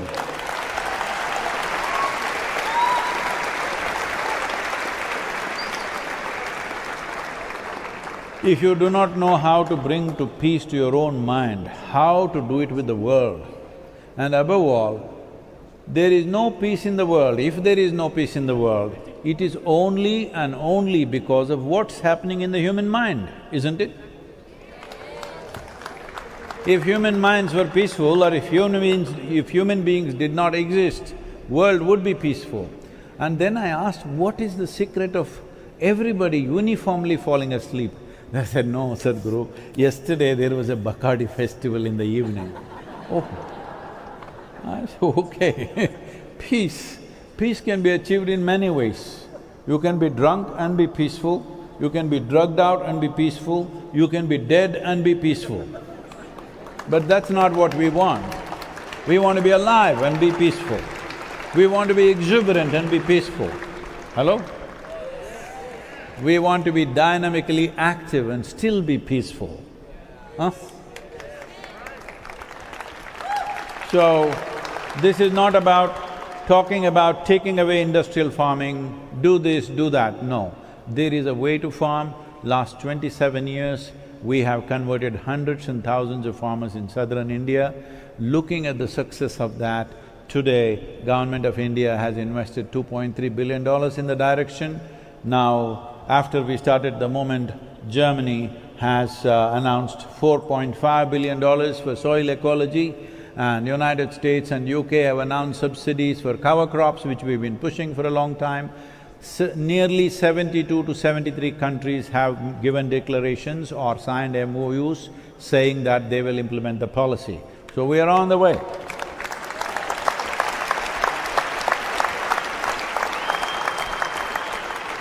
And in the month of May, we are addressing COP15 in Ivory Coast, where 197 nations or their representatives are coming. So we are addressing this group, and the main theme in this convention is soil. And before that, we want you to move 3 to 4 billion people, because in a democracy, the only currency that works is numbers. This many of you, if you use that… what phone do you have? Smartphone or dumb phone? What do you have? You have a smartphone. See, when you have such a smart companion with you, you must do something really smart. You can send a few silly messages, it's okay with me, but you must do something, because what you have in your hand is a powerhouse. This is the first time, this is the very first time in the history of humanity, you can sit there and talk to the whole world. Hello? When was this ever possible? Many great beings have come. If they spoke, hardly 10 people could hear. Huh? This is the first time you can sit in your home and talk to the whole world. So do something. Somebody just jing jing jing and gets a billion people moving. Hello? Do something, jing jing, tuck tuck, tuk tuk, whatever, or TikTok.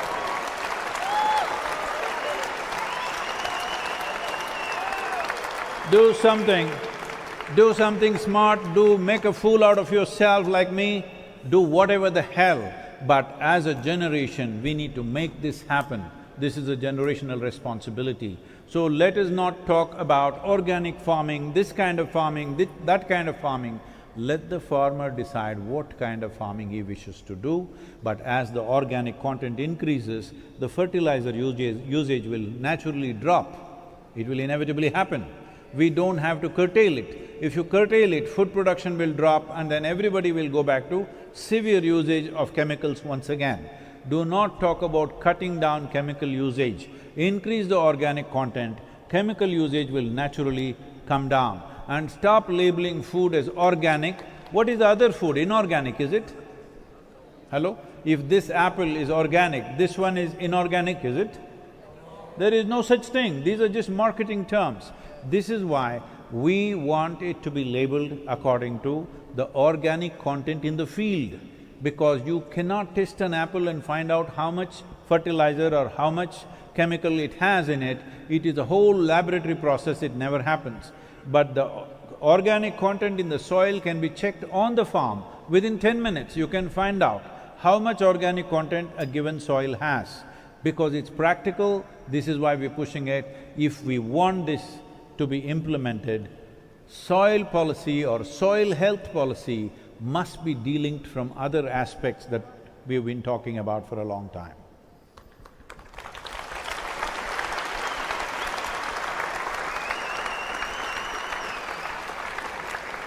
Please, anybody. Take the microphone, please, whoever. The questions need not be only soil. Oh, that guy with the light, he's shining. Okay, give it to… Hello. I'm Kate. Where are you? There. There means there what? Okay, please. I'm from Georgia. Sadhguru, I've been following your journey on Instagram, and I see in every country where you go, children meeting you with love, with happy faces. They are very joyful with you.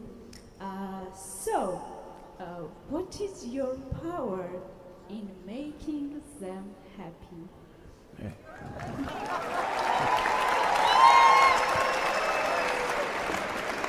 What's your name? Kate. Huh? Keta. Kate. Kate? Yes. Kate. Yes, Kate. Kate, this is… I'm telling only you, okay? Don't tell anybody.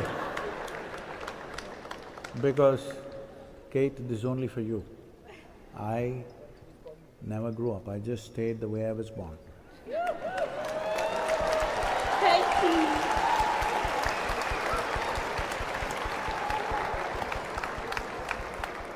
Hey, that's a secret only for you, don't tell anybody.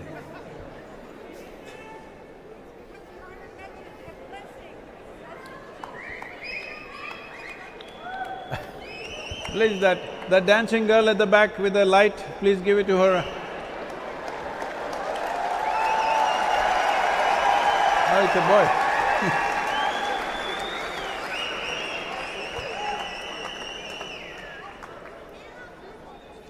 Sadhguru, thanks for being here. Where are you? Where are you? Hi, I'm here. Okay. Thanks for being here and give us the possibility to have a discussion with you. So I will ask a question of a guy sitting next to me. So if we will consider world as a five-edged star, the soil is just five-edged star. The soil is just the basic and the first, let's say, aspect of it. What is the role of other elements in your teaching, like the fire, the air? Yeah, thanks. So, did you get the question, everybody? Okay. No?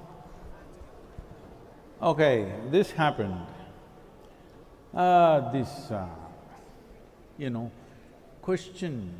Asking questions is a serious issue for Indian people. Questions and questions and questions like nobody else. Even when so-called divine entities appeared in front of them, they asked only questions, nobody could give them a commandment. Endless questions. So when Adiyogi came, questions and questions, his wife asking thousands of questions, his disciples asking questions. Then one day he was just bored with all of them, asking same questions in 1,000 different ways. Then they asked all these multifarious manifestations in this cosmos, in this universe, so much. How is all this happening? Where is it coming from? He was just bored, so he said like this. Just five things. The entire mischief is rooted in just five things. So, in the nature of creation, it's first Akash, then Agni or fire. This is… Akash means empty space? No. Akash means Akash, there is no appropriate word in English language for that. Beyond that, there is something called a Shunya or Shiva, which means that which is not, that is different. Akash is a certain space which is alive. So from Akash came Agni, that means all the stars are burning, this is fire. From this came air. So from air came water and then came earth. Earth is the last thing, but in our experience, earth is the first thing. First thing, we have a place to stand, all right? We can't stand on the sky. And our existence is only because of the earth. All the other things are there, but they came together in a certain way to make life happen here, which is very complex. Now that we are here for Save Soil, I must tell you this. See, approximately 1 billion years ago, one very smart fungi or algae came up with this idea of cooking their food using the perpetual energy of the sun. Today we call that phenomena as photosynthesis. Before photosynthesis started, the average oxygen level in the atmosphere was just over a shade over 1%. Today it is 21%. That is why you can breathe, that is why even with a mask on you can still breathe, because there's 21% oxygen because of photosynthesis. From photosynthesis, various complex organisms came, life happened in many different ways. Right now we are all here because of that. But in the last 1,000 years, photosynthesis has gone down by 85%. 85% less photosynthesis happening on the planet in 1,000 years. Because 70% of the land is plowed, 4.2% of the land is paved as urban lands. So nearly 76% no photosynthesis, plus other clearings have happened. Totally 85% less photosynthesis than what was happening 1,000 years ago. But we are too concerned about carbon dioxide these days because it's fashionable to talk about carbon, not knowing that we ourselves are carbon. Carbon is not poison, we are all carbon life, we are a part of the carbon cycle. And the most important part of this carbon cycle or this chain of carbon activity in which we are also a link is the soil. Now that link has become very weak, that's why we are talking about that. It is not that other things are not important. Without all of it functioning together, there is no such thing as life. Without all of them coming together in your experience, there is no such thing as growth in your life. Without all of them, in some way you are acquiring some mastery over them, there is no such thing as you being sure-footed in your life. You will always be anxious if you don't have a certain amount of mastery over the five elements. You may have it naturally sometimes, or you can work at it. If you work at it scientifically, properly, the yogic system entirely comes from the fundamental process called as Bhuta Shuddhi, which is about mastering the five elements. One who has mastery over the five elements has complete mastery over one's own life. Your physiology, your chemistry, your energy, your psychological process, all of it. So, in this process, earth is very important, though it is only 12% of your body. 72% of your body is water. But water is of a certain kind, it can be easily taken into control, and because earth is so dense, you need to work at it in a certain way. Air is just 6%, but there is a lot of simple processes with which you can control the air aspect of your making. Fire, you have 4%, you're married, you need some fire, either for passion or to burn somebody a little bit, both ways. Hello?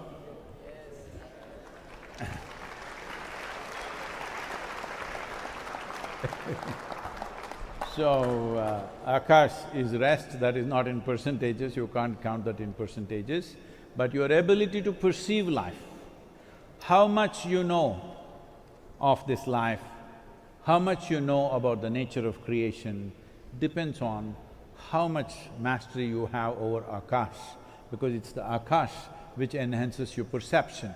Otherwise, you can read the libraries of the world. You will have information, you will have no knowing. If you have to know, you must have a certain amount of control or a certain amount of mastery, or I would not use such big words, let me say a certain amount of access to Akash. And it is both within and without. If you have some access to it, your perception will be greatly enhanced. And it's important that in this life we do that, because how pleasant and how profound we are right now as we sit here is the most important aspect of your life. Thank you very much. I think… I don't want to sing a lullaby, you're all getting there. Hello? Just one more question, let's stop with one question. Yes? Whoever, please take the microphone. I'm here. Where are you? Hello, I'm here, in the middle. There's my hand. Okay.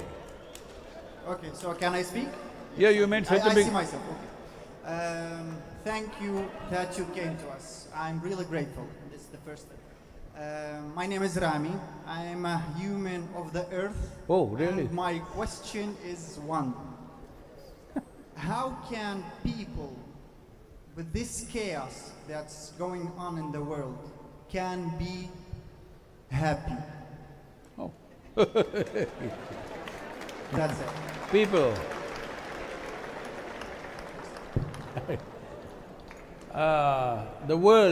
The world can never be happy, because happiness happens within you, you can be happy.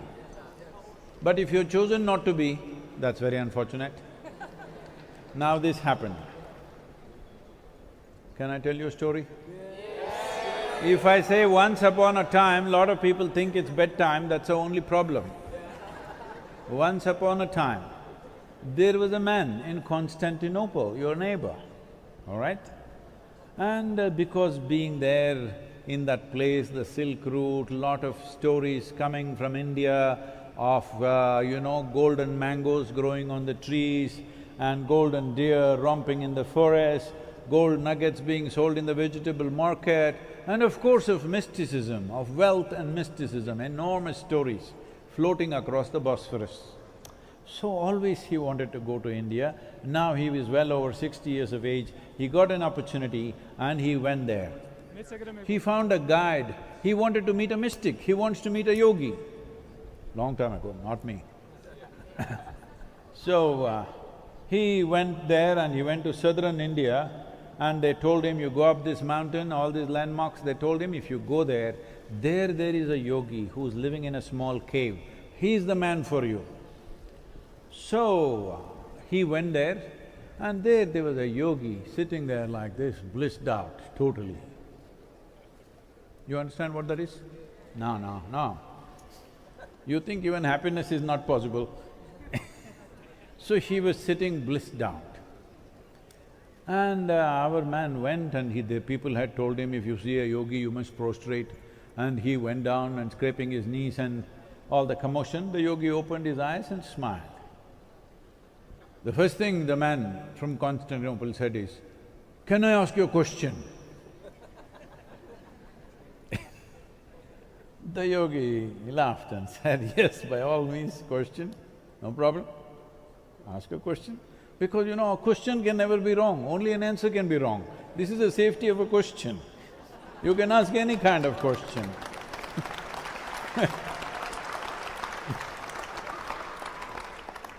So, he said, ask the question.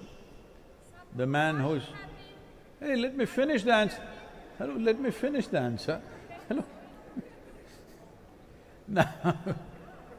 Now, he said, he's over 60 years of age and he asked, what is life?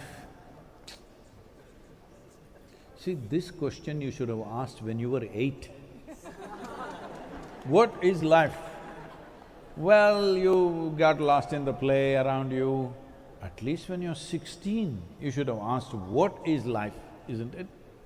Well over 60, now you're asking, what is life? We can only talk to you in past tense. What was life? Hey, not me, not me. So, the yogi, when he asked what is life, the yogi went into raptures. Life, life is like the fragrance of jasmine upon the gentle spring breeze. The man from Constantinople, what? Fragrance of jasmine upon gentle spring breeze? That is life? Our teacher told us, it is like a thorn. Once it gets into you, if you stand it hurts, if you lie down it hurts, if you sit it hurts, if you do something it hurts, if you don't do nothing it hurts. And you are saying it is like the fragrance of jasmine upon gentle spring breeze. How do you say this? The yogi laughed and said, well, that's his life. So, this is your choice. This is your choice right now. This is very important. This is very important. If you want to turn the soil around, we must see this not as a war. People are saying, war against climate change. I'm telling them, see, if you get so angry, global warming will happen. Hello? Have you noticed? When you get very angry, everything gets hot in your home? So, anger is not the way, this is a love affair. This is an expression of our love and responsibility for our own life and every other life, and above all the future life that has to be here beyond us. Hello? Life has to be here beyond us. And the life that comes after us, whether it's your own children or whose ever children, the life that comes after us must live better than us. Hello? Always, they must live better than us. So if this has to happen, it's very important you know what is good life. You do not know what is good life by driving a shiny car or building a huge home or putting on expensive clothes. You know what is good life only when your heart is full of joy and love. Only then you know what is good life.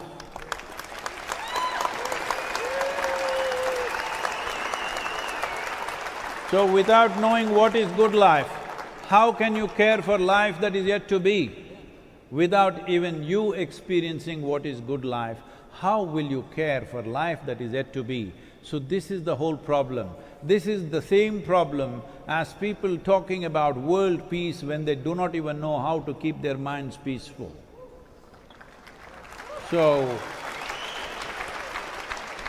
this, what you carry as a body here, this is a piece of this planet. Hello? Now, keeping this rich and well, keeping this rich does not mean rich. Rich means it's bursting with joy because the purpose of the body is to be a platform that doesn't hinder with who you want to be. Hello? This is what a body is for. That if you create a body which is always a big bother, then how can you be who you want to be? Only if you create a body which is not in the way, never in your way. This is the only way you can be the being that you wish to be and do what you need to do in the world. Otherwise, you yourself will be an impediment. First understand, this is a piece of the soil. Keep this well and keep the soil well. For this, we need you to raise your voice.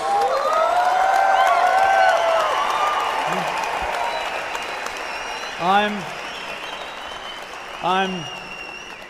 speaking at COP15 on 9th and 10th of May. Before 9th and 10th of May, we want about 3 to 4 billion people to say something about soil. Will the people of Tbilisi make it happen for me?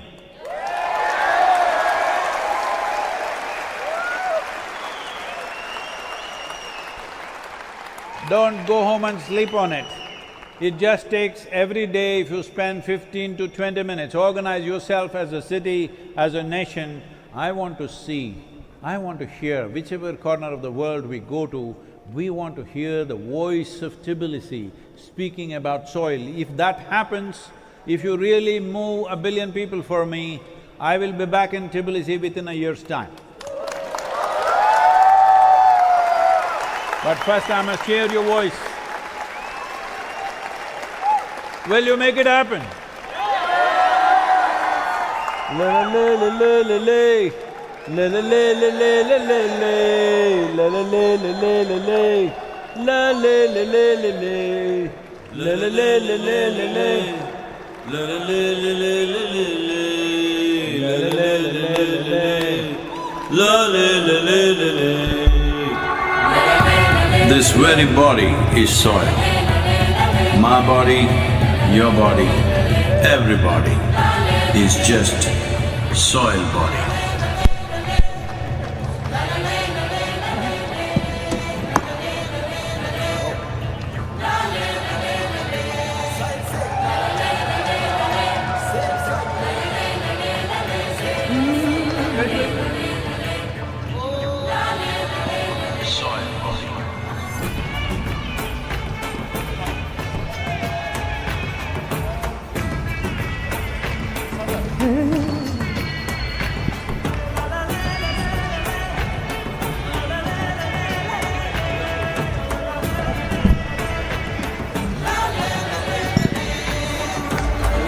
The magic of soil is it turns death into life.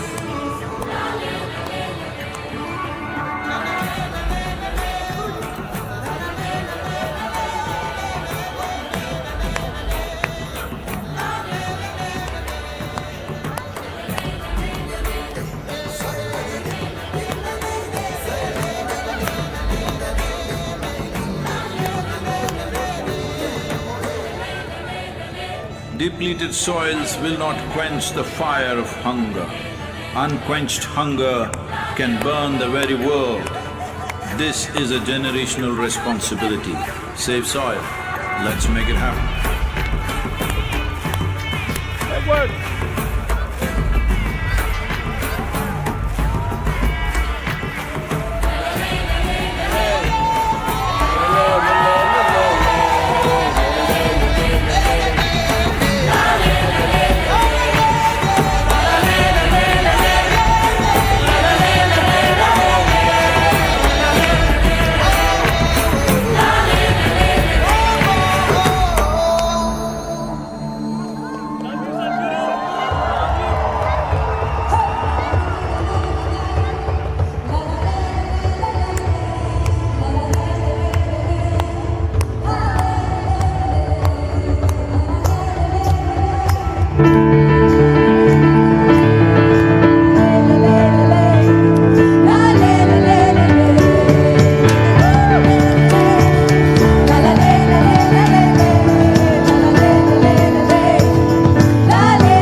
Tbilisi, will you have me back within a year's time?